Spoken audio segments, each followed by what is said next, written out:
大家好，欢迎来到听书学史。今天我想给大家介绍大冢寿先生所著的《能干的40多岁的人只做这些事情》这本书。本书的主题是40多岁的人的生活方式，但我认为书中所讲述的内容和各种方法论不仅仅适用于40多岁的人，对所有年龄段的人都非常有帮助。今天视频的内容包括以下2个部分：第一，40多岁这一人生阶段令人后悔的5件事；第二，40多岁这一人生阶段必须做的3件事。首先是第一部分，40多岁这一人生阶段令人后悔的5件事。作者通过对1万多名职场人士的采访发现，太多的人对40多岁这一人生阶段会感到后悔。40多岁是一个忙碌的时期，但同时也是能够随心所欲实现梦想的黄金年代。许多人都认为40多岁是人生的重要阶段，在20和30多岁时，尽管有想做的事情，却往往被上司或公司的各种限制所阻碍。然而到了40多岁，大多数人已经拥有了一定的地位和立场，能够较为自由地做自己想做的事情，并且过去20多年所积累的知识和经验也能给予他们支持。因此，40多岁是一个实现自我价值的极好的时期。40多岁的人是选择人生后半程如何度过的最后机会。这一时期的生活方式决定了未来的人生。然而，作者指出，很多人无论男女，普遍都会在50或60多岁时感到后悔，认为自己没有在40多岁这一人生阶段实现想做的事情。听到这里，我希望大家不要在未来感到后悔，认真学习一下在40多岁时应该做些什么和不应该做些什么。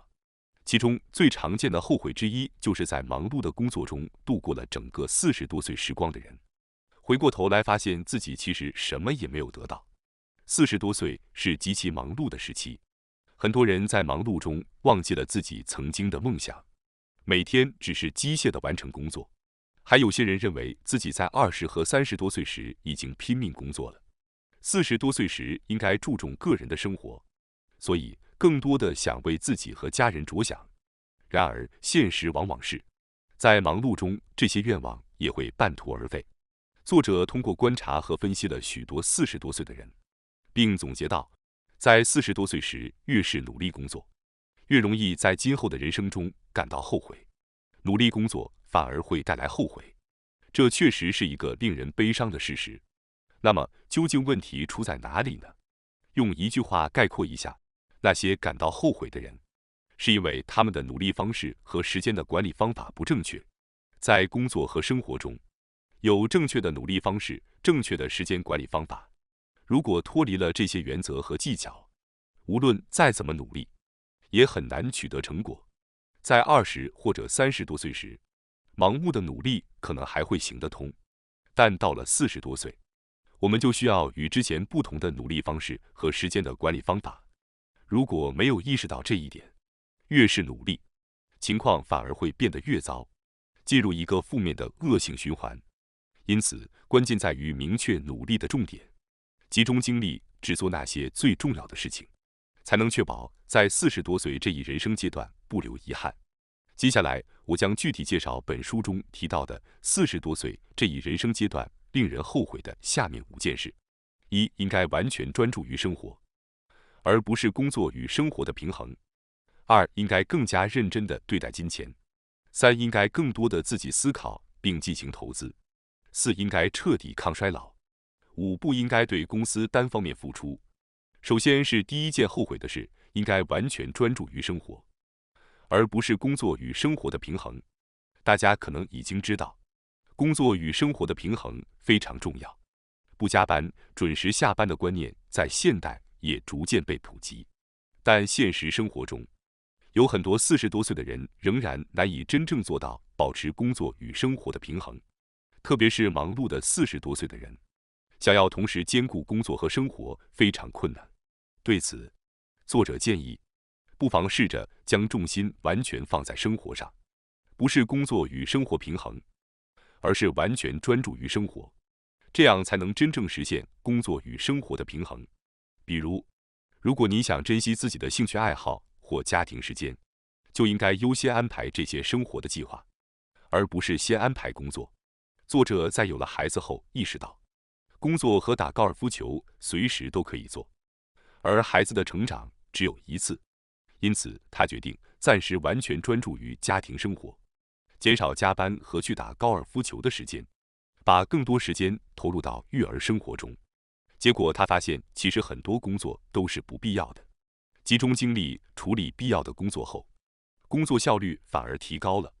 曾经他认为自己是不可或缺的，但实际上，在会议中途离开去照顾孩子，公司的工作也没有发生问题。这表明，只有在完全专注于生活之后，工作与生活的平衡才能实现。对于40多岁的人来说，工作往往是生活的中心，因此需要先完全专注于生活，才能找到工作与生活的平衡。如果不这样做，就很容易陷入到工作中去，从而忽略了生活，最终在退休时感到后悔。如果您觉得自己已经深陷工作的泥潭，或者个人生活毫无充实感，不妨试着将重心放在生活上。每个人的人生重点和舒适感都不相同，首先要了解自己，设想理想的生活，并制定具体的计划。比如，每天17点下班后练习吉他，即使刚开始觉得不可能坚持下去，但实现起来也许并不像想象中的那么难。试着先实践1个月，这是非常重要。将生活的重心最大化，是从工作手中夺回人生主导权的第一步。接下来是第2件后悔的事，应该更加认真地对待金钱。正因为40多岁的人需要更多的金钱，很多人都会对这一人生阶段对待金钱的方式产生后悔的情绪。让我们一起来看一下一些常见的案例。首先，最常见的后悔是借了高利贷，因为教育费用等导致日常生活费用的不足，有些人不得不去借高利贷，最终被高额的利息压得喘不过气来。可能大部分人并没有借过高利贷，但使用过信用卡的分期付款或贷款。信用卡的分期付款或贷款因为十分方便，所以很容易让人放松警惕。但这是一个很大的陷阱，它们不仅利率非常高，而且催收情况也非常严厉。除了高利贷和信用卡的分期付款之外，很多人还十分后悔没有更加认真的储蓄。例如 A 先生在40多岁时，年收入大约有1000万日元，妻子也在客服中心工作，并有一定的收入，但他们却发现家里的存款一直没有增加。家庭的总收入并不低，但存款额却无法增加，这种情况并不少见。于是 A 先生改变了从收入中扣除支出后再存余下的钱的传统做法，改为先确定要储蓄的目标金额，再用剩下的钱生活。他首先设立了每年储蓄300万日元的目标，并制定了详细的预算。这样一来， A 先生才意识到自己之前浪费了许多没有必要的花费，并成功地在10年内积攒了3000万日元的存款。这个案例告诉我们，40多岁的人需要更加认真地对待金钱。30多岁时或许可以靠剩余的钱进行储蓄，但40多岁的人需要花更多的钱，因此必须要先确定好储蓄金额，再用剩下的钱来生活，这样才能避免在40多岁时完全没有存到钱。对于那些不喜欢节约的人，可以考虑通过副业来增加收入，但最重要的是不要随意花钱。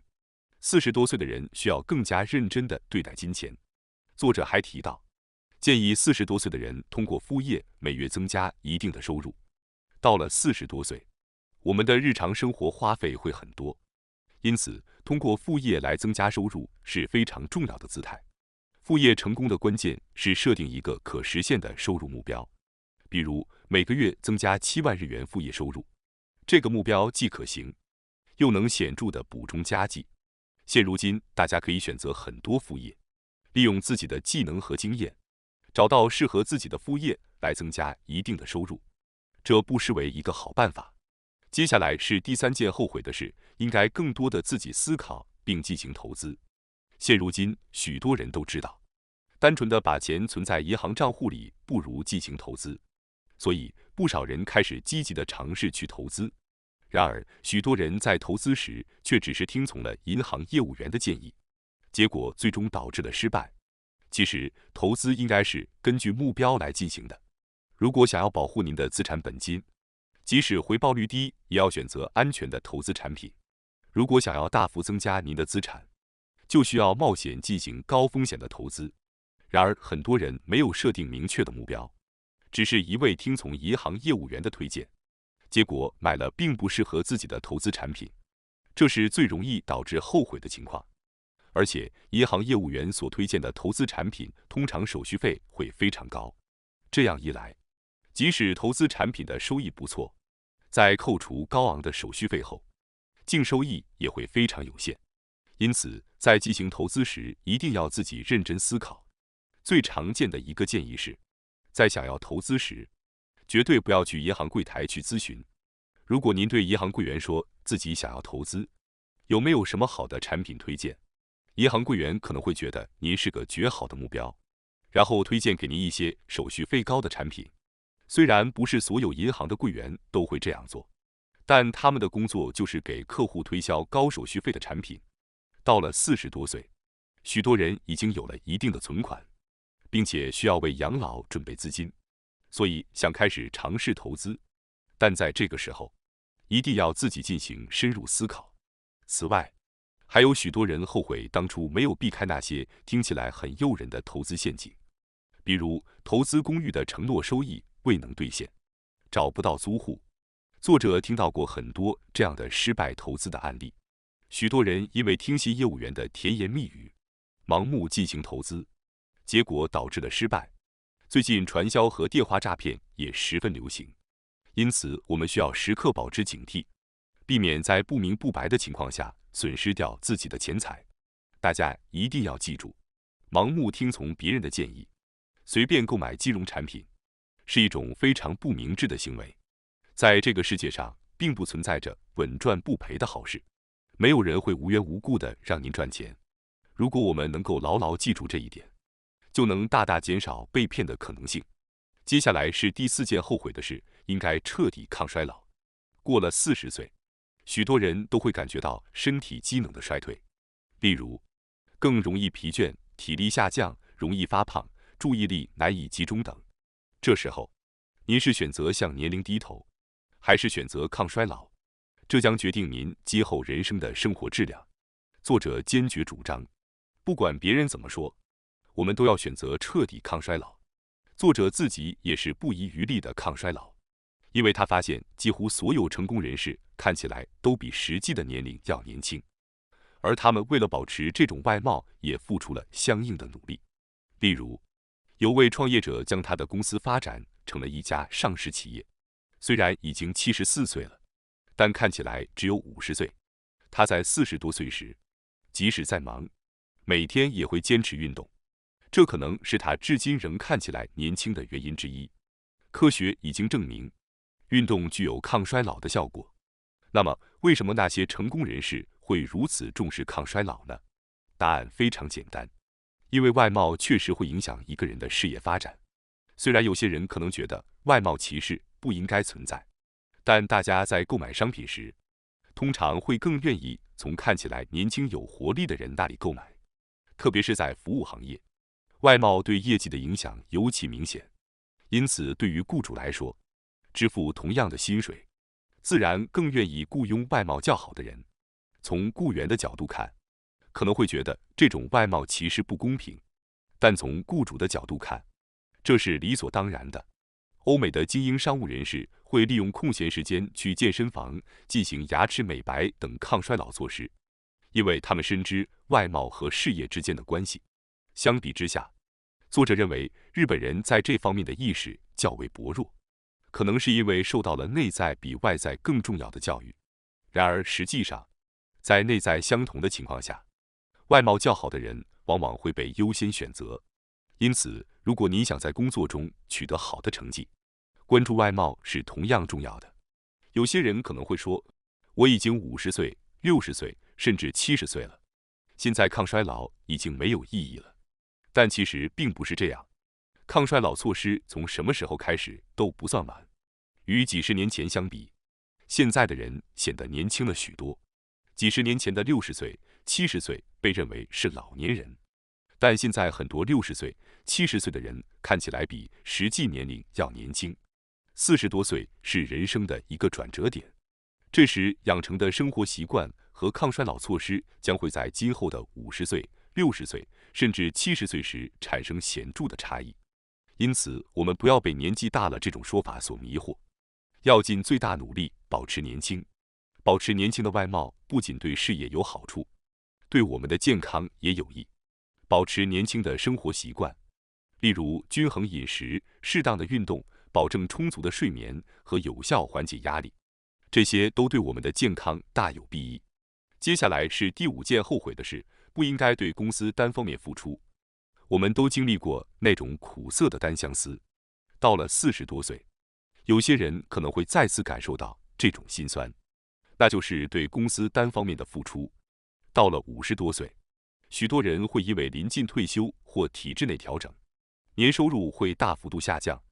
退休后重新被雇佣时，工资甚至会降到刚工作新人的水平。许多企业会为50岁的员工提供第2人生研修，让他们为退休后的生活做规划。而在这些研修的开头，当员工们得知未来的工资、退休金和养老金的金额时，常常会因为金额之低而感到震惊，导致后续的研修心不在焉。不管您多么热爱这个公司，公司不一定会回报您同样的爱，这是日本现在的现实情况。作者建议，既然对公司单方面的付出不会有所回报，就应该尽早在40多岁时摆脱对公司的依赖。如果一个人仅仅把公司作为自己身份的一部分，那么当遭到公司的背叛时，他就会感到非常失落和沮丧。作者提倡，公司员工把所有的赌注都压在一个收入来源上是非常不明智的。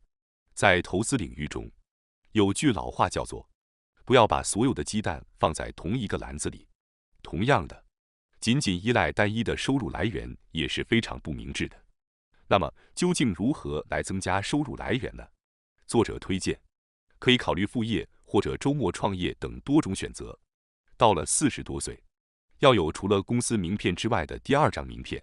作者周围有很多人已经有了第2张名片，比如有人在周末经营餐馆，有人在平日晚上做讲师，还有人通过写书和博客积累了人气。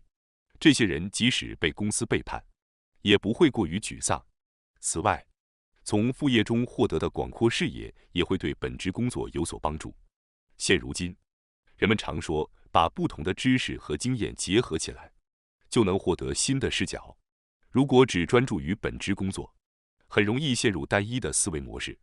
但通过副业可以扩展视野，将本职工作和副业的经验结合起来，使两者相得益彰。因此，拥有副业不仅有助于本职工作的表现，还能带来更多的机会，真可谓一举两得。全心全意为公司奉献一生的时代已经结束了，现在是时候重新审视您和公司的关系了。接下来是第2部分，40多岁这一人生阶段必须做的3件事。对于40多岁的人来说，下面3件事尤为重要。一、牢记从40岁开始，成功与否取决于您与谁建立了联系。2、集中学习能转化为财富的技能。3、拥有多个角色。首先是第1件事，牢记从40岁开始，成功与否取决于您与谁建立了联系。人际关系的重要性不言而喻。到了40多岁，大家应该已经有了一定的人脉，比如同事、客户等。这些人脉主要集中在您的本职工作领域。然而，这还远远不够。在40多岁，我们应该像回到20多岁那样，再次积极拓展新的人脉。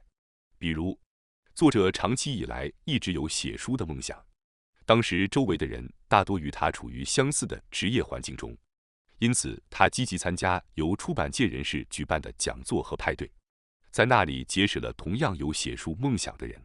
这些人虽然在年龄、性别和专业领域上各不相同，但他们的共同目标让作者获得了大量跨领域的信息。不仅如此，这些新的人脉还成为了他的商业伙伴，或引荐了重要的联系人。成为了他职业生涯中的宝贵财富。人脉的重要性不言而喻，因为通过人脉可以获得网络上无法查到的信息，这些信息往往是您胜出竞争对手的关键。接下来是第二件事，集中学习能转化为财富的技能。现在40多岁的人开始考取资格证书已经成为一种潮流，然而盲目的考取各种证书并不明智。对此，作者认为，40多岁的人在考取资格证书时，应该从其是否能转化为财富的角度来进行判断。当然，并不是所有的资格证书一考到手就能立刻变现。这里的关键点在于，如何通过结合自身技能与资格证书来赚取财富。比如，中小企业诊断师或 IT 协调员等资格证书非常受欢迎，但仅靠这些证书很难立即赚到钱。然而，如果您拥有开拓新业务的销售能力或广泛的人脉资源，那么情况就会大不相同。具备新业务开拓能力的中小企业诊断师并不多，因此您将能发挥出强大的优势。如果您在某一领域拥有强大的人脉，也许可以作为该领域的专门顾问，独立进行创业。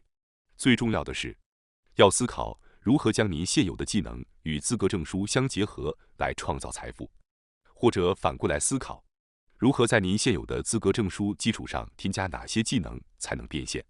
无论您的年龄多大，学习都是至关重要的。但40多岁的人尤其要注重所学内容是否能带来经济收益。接下来是第三件事，拥有多个角色。作者认为，成功的40多岁的人士能够拥有多个角色。现如今60岁以上的人通常是将一生都奉献给公司的那一代人，他们从早到晚，甚至周末都在工作。然而，只有工作这一种身份的人，在退休后往往会感到极度孤独，因为他们的生活重心一直都是公司。一旦退休，便会陷入没有事情可做、没有计划的痛苦状态。许多工作狂在退休后才意识到，退休后的人生仍然很漫长。为了避免这种情况，我们需要在公司之外找到属于自己的天地，找到退休后可以继续的爱好。因此，作者建议我们应该拥有多个角色，而不仅仅是一个职场角色。大家现在拥有多少个角色呢？如果只有公司职员、丈夫、父亲这些角色是远远不够的。无论是吉他手、博主、周末讲师，还是狂热的偶像粉丝，都可以作为您的角色。拥有多个角色可以帮助您保持心理健康，因此，请务必在公司之外找到自己的角色，以获得坚强的心态和丰富的退休生活。感谢大家收看今天的节目。如果你喜欢我们分享的内容，记得点赞、订阅并开启小铃铛通知，第一时间获取我们的更新。在下次的节目中，我们将继续为大家分享更多有益的书籍。再次感谢大家的支持，我们下期再见。